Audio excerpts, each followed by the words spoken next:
ഇമാം ബുഖാരി മുസ്ലിം റളിയല്ലാഹു അൻഹു റിപ്പോർട്ട് ചെയ്യുന്ന ഹദീസിൽ കാണാം, മുത്തുനബി സല്ലല്ലാഹു അലൈഹി വസല്ലമ തങ്ങൾ പറയുന്നുണ്ട്, ഇദാ ദഖല അഹദുകുമുൽ മസ്ജിദ ഫലാ യജ്ലിസ് ഹത്താ യുസല്ലി റകഅതൈനി. നിങ്ങൾ പള്ളിയിൽ പ്രവേശിച്ചാൽ 2 റക്അത്ത് നിസ്കരിക്കാതെ ഇരിക്കരുത്.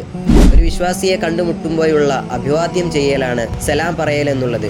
അതുപോലെ തന്നെ കഅബാലയത്തെ കണ്ടുമുട്ടുമ്പോഴുള്ള അഭിവാദ്യം ചെയ്യലാണ് തവാഫ് ചെയ്യുക എന്നുള്ളത്. ഇതുപോലെ പള്ളിയിൽ പ്രവേശിക്കുന്ന ഏതൊരാൾക്കും പള്ളിയോടുള്ള അഭിവാദ്യം ചെയ്യലാണ് തഹിയ്യത്ത് എന്ന 2 റക്അത്ത് നിസ്കാരം. ഈ നിസ്കാരം മനഃപൂർവ്വം അറിഞ്ഞുകൊണ്ട് നിസ്കരിക്കാതിരിക്കൽ അത് കറാഹത്താണ്. ഇക്കാമത്തിൻ്റെ സമയമായെങ്കിൽ തഹിയ്യത്ത് നിസ്കരിക്കാതെ അവിടെ ജമാഅത്തിനെ പ്രതീക്ഷിച്ച് നിൽക്കലാണ് വേണ്ടത്. ഇനി പള്ളിയിൽ പ്രവേശിച്ച ഉടനെ ഫർള്, സുന്നത്ത് പോലത്തെ നിസ്കാരങ്ങൾ നിർവഹിക്കലോടുകൂടെ തഹിയ്യത്ത് ലഭിക്കുന്നതാണ്. പക്ഷേ തഹിയ്യത്തിൻ്റെ പ്രതിഫലം ലഭിക്കണമെങ്കിൽ തഹിയ്യത്തിനെ കരുതേണ്ടതുണ്ട്.